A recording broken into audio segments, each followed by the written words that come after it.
42 News. Here's what's happening right now. We're going to get to that heat advisory in just a minute, but first, that breaking news from Wall Street. Good evening, I'm Michael Oder. And I'm Alex Finney. Britain's decision to leave the European Union is having a big impact on the stock market right here in the U.S. Marley Hall is in New York with more. It was a stressful day on Wall Street. The Dow opened in a free fall, dropping 500 points in a matter of minutes. It never recovered, finishing down more than 600 points. Trader Stephen Guilfoyle says the fallout could have been much worse. It's not the end of the world.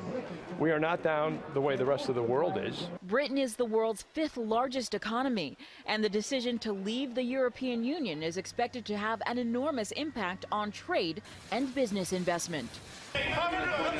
Trading floors in London went wild when the Brexit decision came down. Markets in the UK, Asia, and Europe dropped significantly. Oil prices tumbled, the value of the British pound hit a 30-year low, and banking stocks took a big hit. The largest industry export out of the UK is financial services. Every large U.S. bank has a location there. We use that as the beachhead to then go into Europe and into Eastern Europe and Asia. The markets are expected to remain unsettled because they don't like uncertainty. It could take years for Britain to fully withdraw from the European Union. This is not over.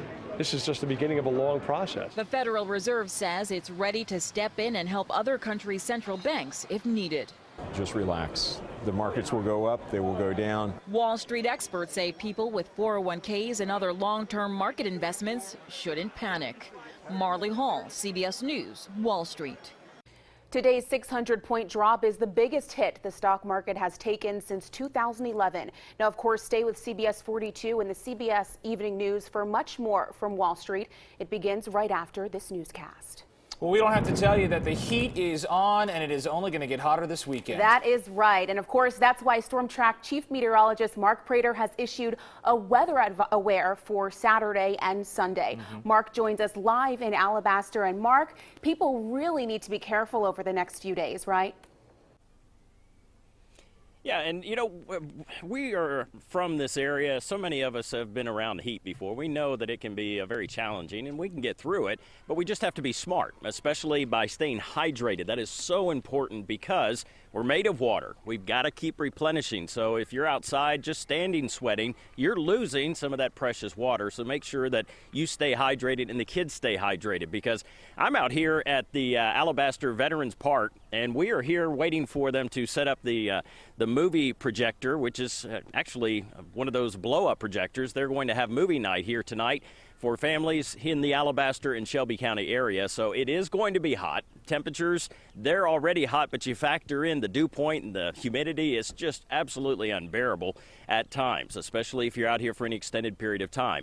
Our heat index values are already into the low 100s. We'll be getting higher as we go through our day tomorrow and Sunday, but we do finally have a little bit of rain in the forecast as we head into the weekend. That may be a reprieve for a few spots, but most of us will continue very, very hot and dangerously hot. I'll have much more on your Storm Track forecast, and we'll also talk about the movie that will be here tonight. Right behind me in this big grass field where it will be a little bit cooler once the sun sets. I'll have all that for you just ahead. Thanks, Mark. And many of you, of course, will be heading outdoors this weekend. Yeah, as Mark just told us there, you will want to play it safe. CBS 42 News reporter Matt Fernandez joins me now. And Matt, you went to Oak Mountain State Park today. What are people out there doing to stay safe in this heat? Michael, I talked with mountain bikers and some families who are out there. They said they have plenty of water and some sunscreen, and they definitely need it as well as others as the temperatures are very high. Carmen Gonzalez's family is enjoying the water and some grilling. They're having fun, and it's not so deep, so that's good. For Gonzalez, safety is always top priority in temperatures like this.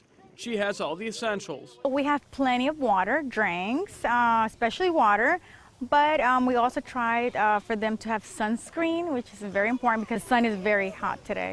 Gonzalez says she makes sure the kids take plenty of breaks. This heat is not stopping mountain bikers from riding. We want to stay well hydrated, so bring plenty of water. I have a Camelback that's full of water, and even more in this water bottle here that has some electrolytes in it too. And then just kind of wearing clothes that aren't too hot, that you can kind of breathe and help get that little bit of that off. Robertson Pierce is an avid mountain biker. Just take the little hose right there and take a sip. Pierce says he also takes plenty of breaks on the trails. And coming up at 6 o'clock, I also spoke with some people who were at the beach today at Oak Mountain State Park. We'll tell you how they are staying safe. Reporting live, Matt Fernandez, CBS 42 News.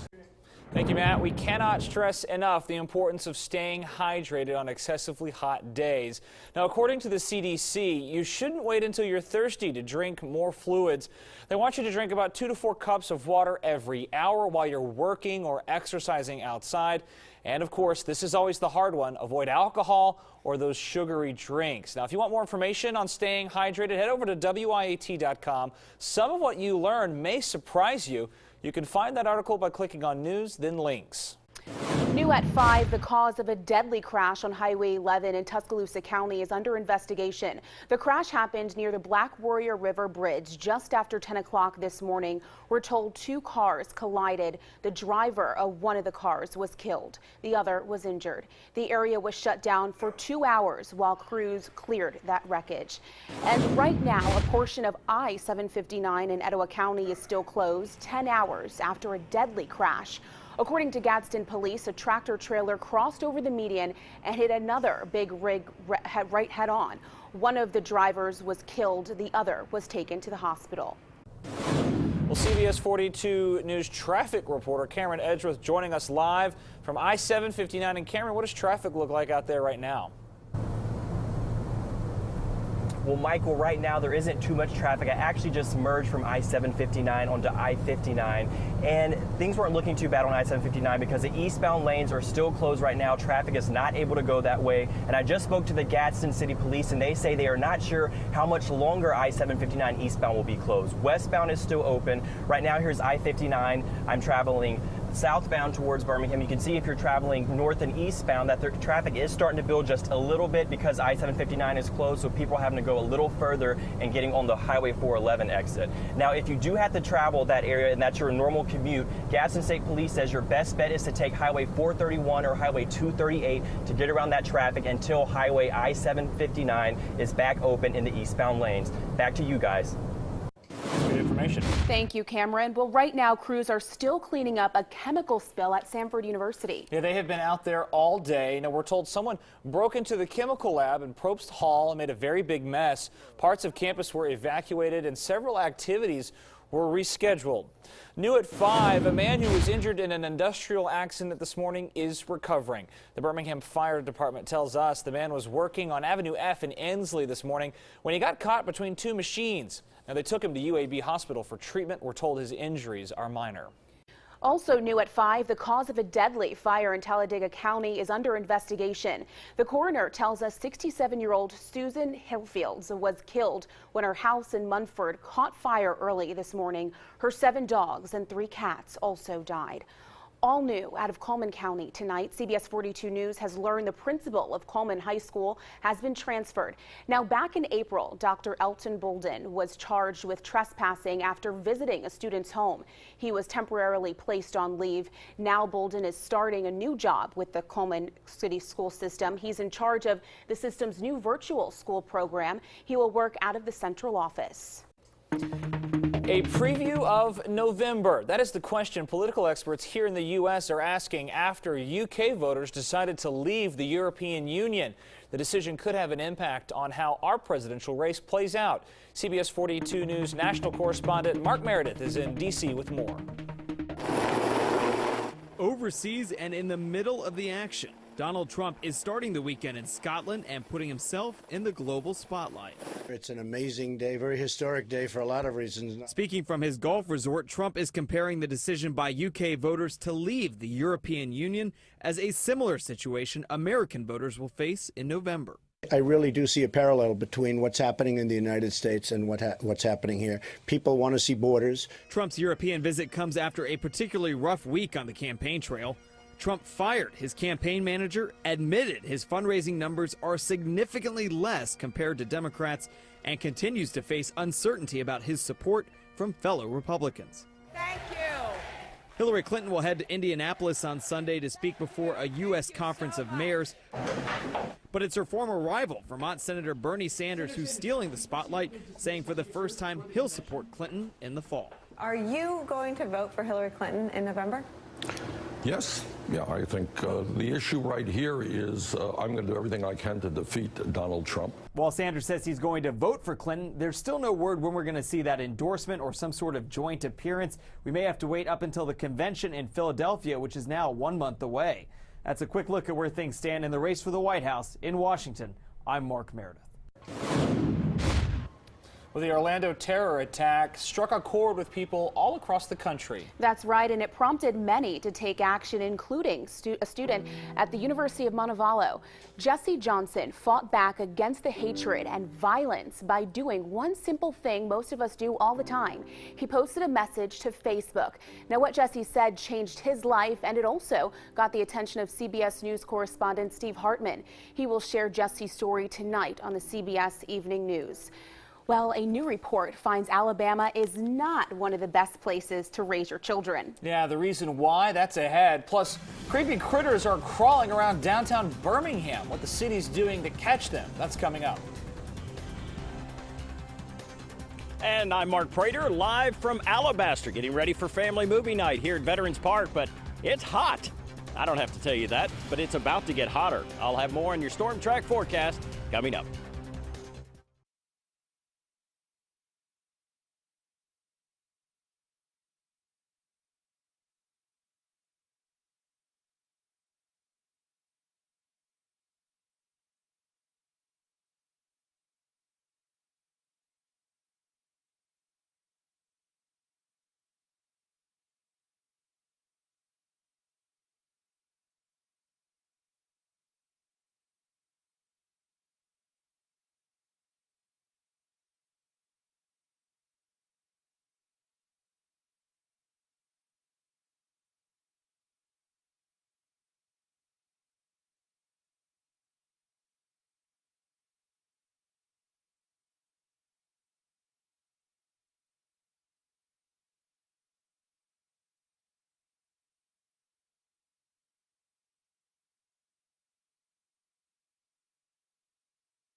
You're watching WIAT CBS 42 News.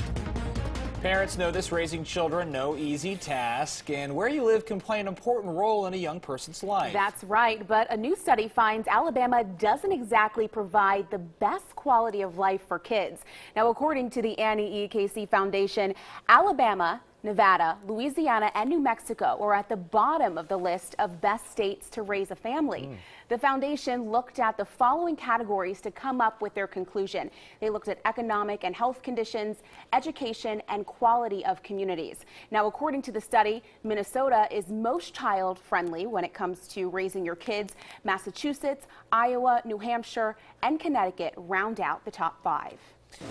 Now to a story that you will only see on CBS 42 News. The city of Birmingham is working to get rid of rats in downtown. Take a look at this, folks. Our cameras caught quite a few of them right outside City Hall. We're told they're going through trash cans near the hedges in front of Lynn Park. and eating on the scraps of food that people leave behind, and now they're leaving behind a mess. City workers say they're doing everything they can to get rid of the rodents. They're using those black boxes to safely eliminate them. There are a lot of things that we can't do because you don't want to put something out that would harm a child or harm someone's pet or whatever. So we do everything we can do possible to prevent the problem. We try to keep, the parks clean as possible. Reporters doing live shots at City Hall are familiar with this site. In addition to Lynn Park, we're told those rats can be spotted up and down 20th Street. Well, how do you cool off in the summer on a hot summer day like today? If you're like me, you sit inside and they turn the AC down. If you're like Alex, you go hang out by the pool. Exactly. Well, did you know a fan can also do the trick? Works well. A llama named Fiesta loves shooting the breeze with her keepers at the petting zoo. Yeah. That petting zoo enclosure, look at that, at the Houston Zoo. Every morning, the keepers use a leaf blower to finish up clearing the animal stalls, but not on a hot day like today. As you see there, Fiesta uses the daily routine as an opportunity to cool off.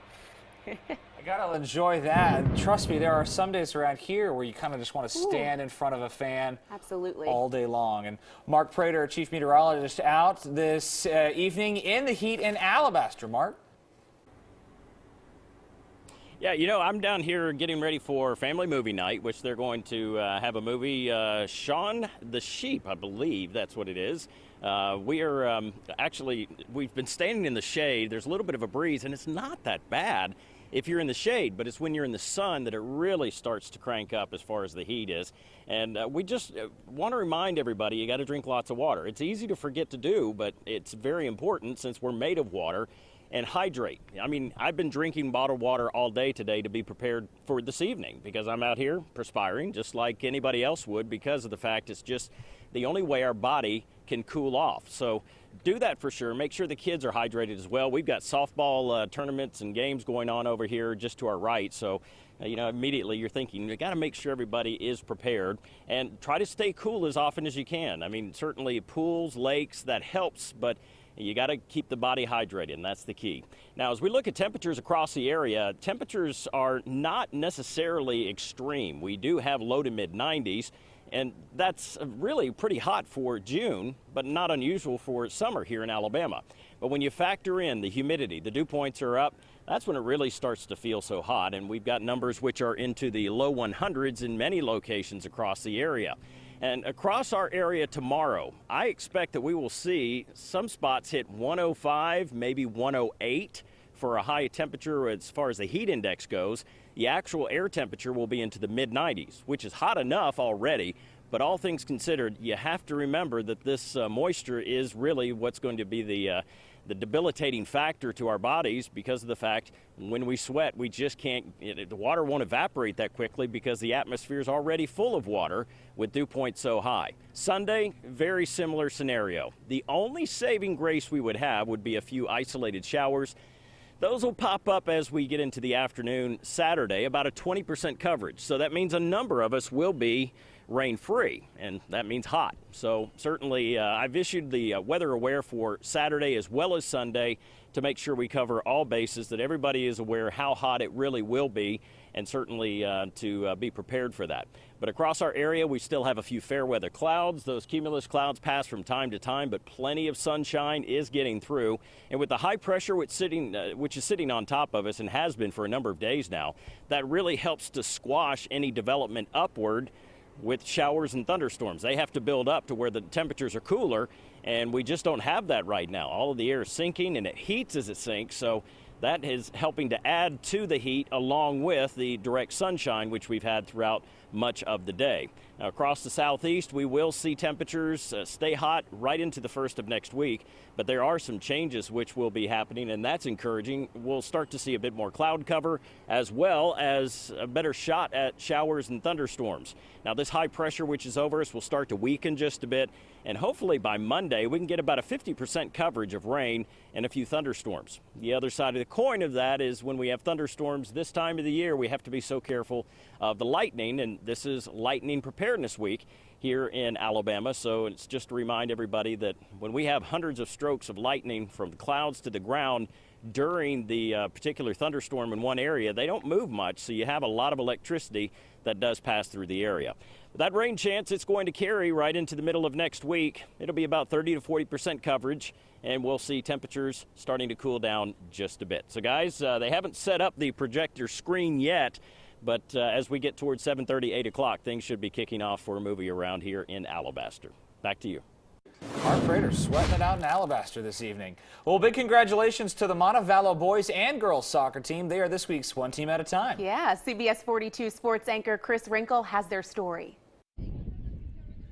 Montevallo boys and girls soccer is new to the world of high school sports. Led by first-year head coach Amanda Harvey, the Bulldogs are a young team going through the growing pains of just learning how to play the game. Sometimes it's hard for them to keep their heads up when they go into a game knowing that the other team's very skilled and has accolades behind them and maybe even a title behind them. The kids do a really good job of pushing each other and building each other up. For a program that's only been around for 4 years, the growing pains are evident, but so is the potential for success. A lot of the times we have students that have skill but haven't played on a team before, so we're doing some of the training on team mentality and working together and some life skills in that area. We also have players that have come out and never played soccer before. In order for the Bulldogs to reach the kind of success that they're working for, they were in need of new equipment, and One Team at a Time wanted to help. I know you are beginning to build up your program, and for that we're just here to give you $1,000 worth of equipment, and if you guys y'all want to come in and break into it, go ahead. Come on. Thank you so much. With new equipment, the Bulldogs have a renewed sense of purpose, and they're ready to continue the climb to establishing Montevallo as a soccer powerhouse. We've benefited greatly by the donation of this equipment to our team. Really gives the athletes a push to know that there are people out there that recognize the effort that they've put in. For CBS 42 Sports, I'm Chris Rankle. Well, congratulations to them. Exactly. And for college stars not selected in last night's NBA draft, today is a huge day. Former Alabama guard Renton Obasahan is one of those players. And up next in sports, what does the future hold for the former Tide star? Chris Wrinkle is going to be in studio to tell us.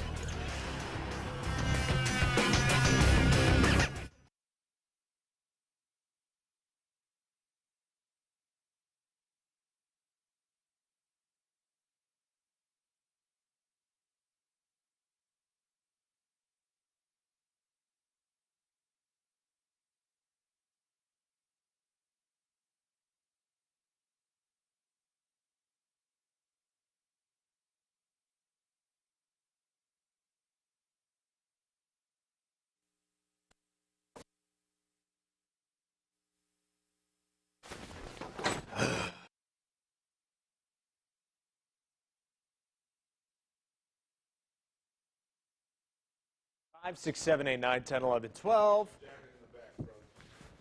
Yeah, thank you.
watching WIAT CBS 42 News. Well, the NBA draft is come and gone, and of the 60 picks called last night, Retno Basahan wasn't one of them. So today, we're waiting to hear what the future holds for the former Alabama guard. Now, leading up to the draft, many thought Basahan had a shot to be drafted in the second round, but now his best chance, sign a free agent contract for the Summer League, and if he plays well, make a roster or go overseas. I mean, he's from Belgium, so that's not a terrible option. Now, over at UAB today, they celebrated the new football facility, due in big part to the huge donation by Legacy Credit Union. Head coach Bill Clark was there. He says this is a major move for the Blazers' return and continued success. I think there was a difference between us coming back and coming back the right way. This is the right way. This is what our university deserves. This is what our community deserves. It's going to give us a chance to compete. And, you know, we said we want to compete at a national level. So this lets us, you know, step out there and do that. Alabama has a chance to add more football trophies to the case as Nick Saban, Derrick Henry, and the entire team nominated for ESPY awards this year. Saban up for Coach of the Year, Henry up for Male Collegiate Athlete of the Year, and the entire team up for Team of the Year. You can vote online, and that show airs July 18th. And finally, your recommended daily dose of Rob Gronkowski. And he's proving that if Tom Brady ever goes down, he can fill in at quarterback. Gronk with actors Liev Schreiber and Luke Wilson threw footballs at a spinning Late Show host James Corden, and Gronk has a cannon. He is a frightening human being. We'll be right back.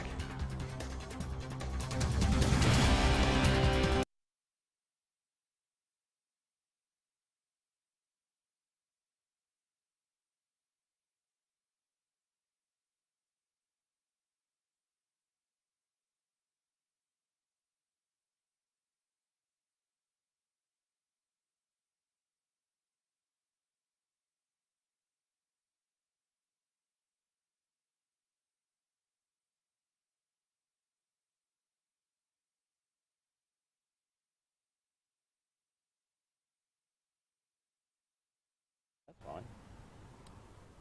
That's fair. Negative, Ghost Rider. Unless it is the app up.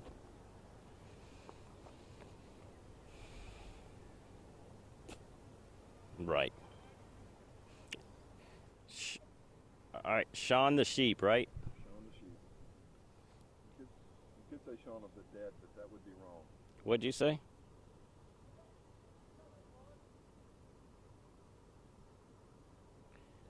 Dusk. You know when it's going to start, guys? At dusk.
You're watching WIAT CBS 42 News.